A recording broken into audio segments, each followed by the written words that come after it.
Hello दोस्तों, कैसे हो आप सब साथियों। आज की डेट है 23 अगस्त 2024 और आज का ITI first year electrician trade का फर्स्ट शिफ्ट का पेपर समाप्त हो चुका है। ऐसे में जो भी छात्र अपने कॉलेज के गए थे उनके द्वारा क्वेश्चन पूछा गया था कि कौन कौन से क्वेश्चन आज के एग्जाम में पूछे गए थे।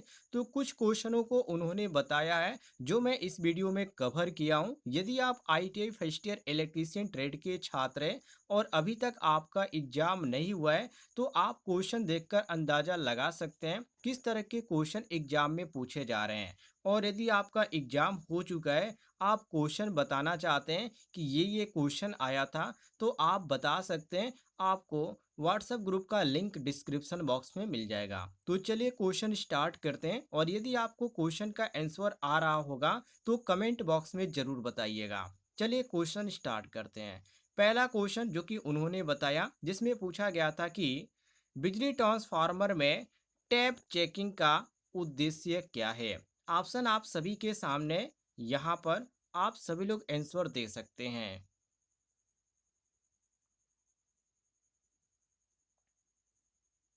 सही ऑप्शन होगा वितरण में वोल्टेज अनुपात बदले। ऑप्शन नंबर बी आपका करेक्ट आंसर हो जाएगा। अगला सवाल आपके सामने है जिसमें पूछा गया था कि यहाँ पर फिगर दिखाकर ट्रांसफार्मर का नाम क्या है। इस ट्रांसफार्मर को देखकर आपको बताना है जिसमें एक साइड आपको प्राइमरी और दूसरी साइड आपको सेकेंडरी देखने को मिल रहा है। कौन सा ट्रांसफार्मर है ये।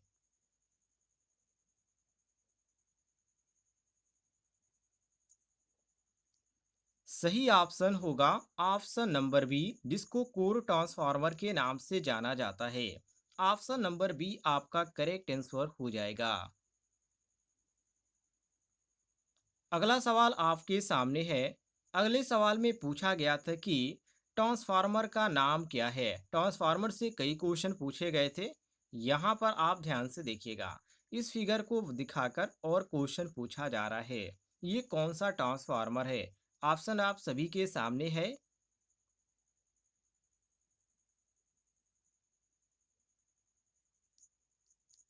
साथियों, इस ट्रांसफार्मर को बोला जाता है एयर कोर ट्रांसफार्मर अर्थात वायु core transformer. Option number A आपका बिल्कुल करेक्ट आंसर हो जाएगा। अगला सवाल आपके सामने है। अगला सवाल यहाँ पर पूछा जा रहा है कि ट्रांसफार्मर में वोल्टेज के प्रतिशत विनियमन की गणना करें। यदि शून्य भार वोल्टेज 240 वोल्ट है और पूर्ण भार वोल्टेज 240 वोल्ट है।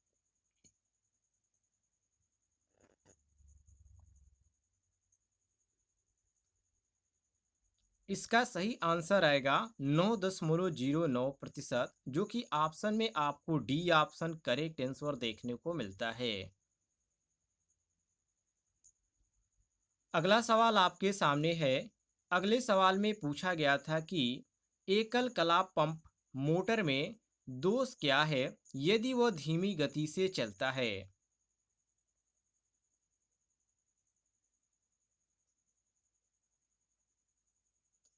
सही ऑप्शन होगा डिफेक्टिव कैपेसिटर अर्थात दोषपूर्ण संधारित्र। ऑप्शन नंबर ए आपका करेक्ट आंसर हो जाएगा। अगला सवाल आपके सामने है। अगले सवाल में पूछा जा रहा है कि विद्युत इस्त्री के भाग का नाम बताइए। यहाँ पर आपको जो यहाँ पर विद्युत इस्त्री होता है जिसको आप प्रेस बोलते हैं, उसका ये निचला पार्ट है और इसको किस नाम से जाना जाता है, ये क्वेश्चन में पूछा जा रहा है।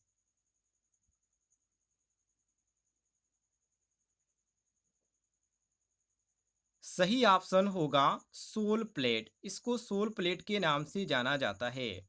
ऑप्शन नंबर ए आपका करेक्ट आंसर हो जाएगा। अगला सवाल आपके सामने है।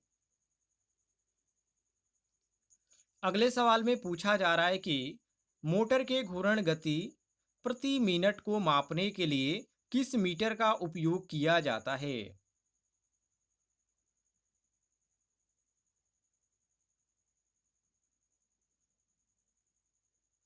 सही ऑप्शन होगा ऑप्शन नंबर ए टैकोमीटर।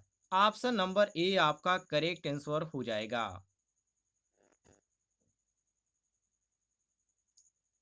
अगला सवाल आपके सामने है, जो कि रिले से क्वेश्चन पूछा गया है। रिले का प्रकार क्या है, ये आपको देखकर बताना है फिगर। चलिए ऑप्शन आप देख लीजिए, और यदि आपको जानकारी है तो कमेंट बॉक्स में आंसर देने का प्रयास कीजिए।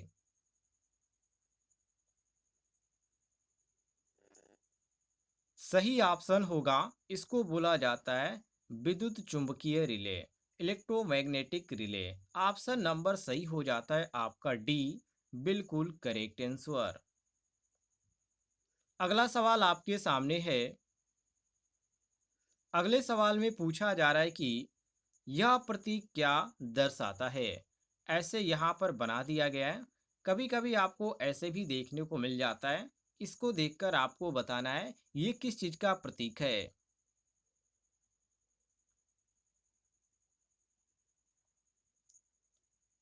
सही ऑप्शन होगा ऑप्शन नंबर बी, पंखा का प्रतीक है। अर्थात जो सीलिंग फैन होता है, उस सीलिंग फैन का जो इंडिकेट करने का चिन्ह होता है, वो आपको इस तरह देखने को मिलता है। अगला सवाल आपके सामने है। कम समय में उच्च दर से बैटरी आवेशित करने हेतु कौन सी विधि अपनाई जाती है।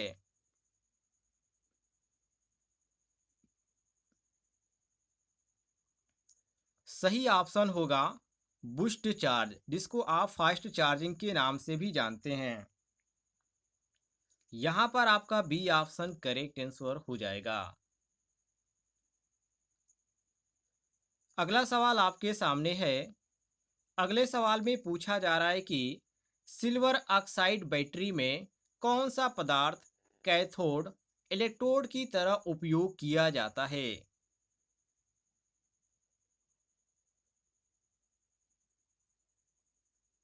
सही ऑप्शन होगा जिंक, जिसको हम जस्ता बोलते हैं।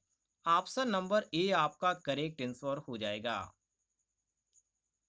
अगला सवाल आपके सामने है। अगला सवाल पूछा जा रहा है कि शुष्क सेल में धनात्मक इलेक्ट्रोड के रूप में क्या प्रयोग होता है।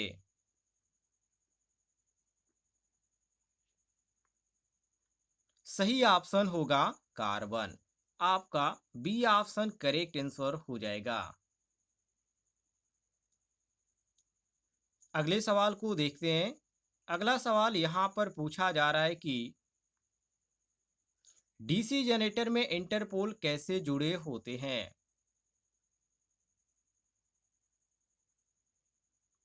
ऑप्शन आप सभी के सामने है।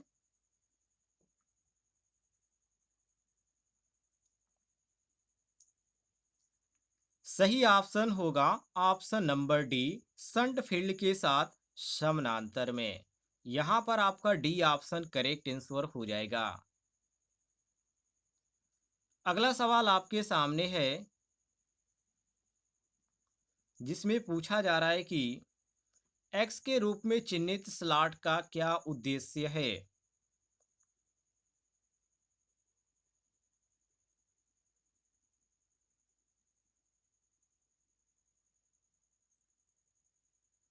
सही ऑप्शन होगा स्लॉट में आसानी, अर्थात जो रिमूव करने में आसानी होता है, वो आपका पार्ट यहाँ पर एक्स के रूप में दिखाया गया है। अगला सवाल आपके सामने है।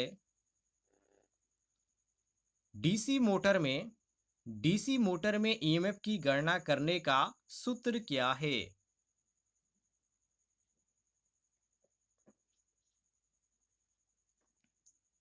साथियों, इसका सही उत्तर हो जाता है ईवी बराबर phi Z N P, phi Z N P upon 60 A, जो कि ऑप्शन में आपको सी ऑप्शन देखने को मिलता है। बिल्कुल करेक्ट आंसर मिला लीजिएगा। अगला सवाल आपके सामने है। ये क्वेश्चन काफ़ी इंपॉर्टेंट है, और ये फर्स्ट और सेकेंड शिफ्ट दोनों में पूछा गया था। डिफरेंशियल कंपाउंड मोटर में शुरू करने के समय श्रेणी क्षेत्र को लघुपतित क्यों किया जाता है। बिल्कुल। सही ऑप्शन होगा रोटेशन की उचित दिशा बदलने रखने के लिए, अर्थात उस उचित दिशा को बनाए रखने के लिए यहाँ पर लघुपथित किया जाता है। अगला सवाल आपके सामने है, वाइंडिंग में टेप का क्या उद्देश्य है?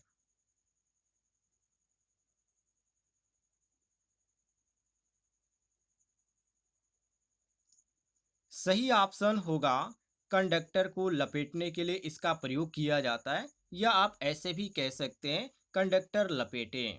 ऑप्शन नंबर सी आपका बिल्कुल करेक्ट आंसर हो जाएगा। अगला सवाल आपके सामने है, थ्री क्लास संकेंद्रित वाइंडिंग का अवगुण कौन सा है?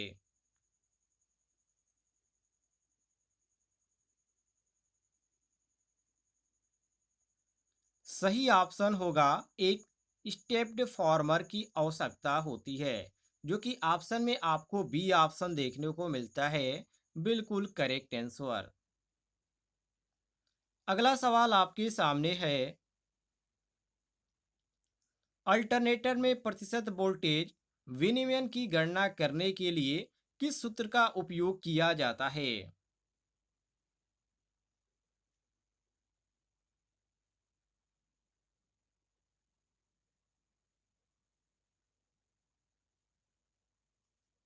सही ऑप्शन होगा option number B, V N L minus V F L upon B F L पूरे का गुणे 100, जो कि ऑप्शन में आपको यहाँ पर बी देखने को मिलता है। अगला सवाल आपके सामने है। अगले सवाल में पूछा जा रहा है कि तुल्यकालिक मोटर में डेपर वाइंडिंग्स का क्या कार्य है?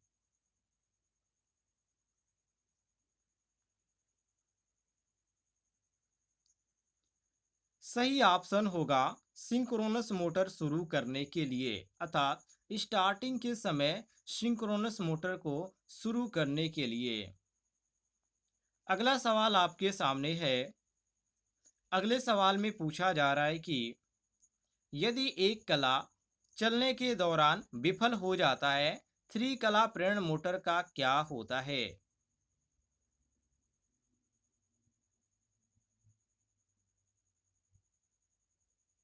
तो ये साथियों क्या होता है, मोटर धीरे धीरे चलती है और यहाँ पर आपको आखिर में ये देखने को मिलेगा उसमें शॉर्ट सर्किट होगी, जिसके कारण मोटर पे प्रभाव पड़ेगा और मोटर जलने की भी यहाँ पर शंका होती है। तो यहाँ पर आप कह सकते हैं धीरे धीरे मोटर चलती है और आखिरकार जल जाती है। ऑप्शन नंबर सी आपका करेक्ट आंसर हो जाएगा। अगला सवाल आपके सामने है। अगले सवाल में पूछा जा रहा है कि डीसी जनरेटर फील्ड का क्या नाम है? डीसी जनरेटर फील्ड का नाम क्या है? इसको किस नाम से जाना जाता है?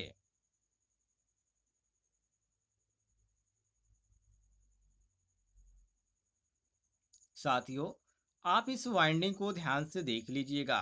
ये आपका फील्ड वाइंडिंग है और इसको बोला जाता है लॉन्ग शंट कंपाउंड जनरेटर, जो कि आप इस वाइंडिंग को देखकर पहचान सकते हैं। ऑप्शन नंबर बी आपका करेक्ट आंसर हो जाएगा। यदि आपको जानकारी पसंद आई होगी तो इस वीडियो पर एक लाइक जरूर कीजिएगा और इस वीडियो के नीचे आपको एक बटन दिख रहा होगा सब्सक्राइब वाला, उसे जरूर दबाइएगा।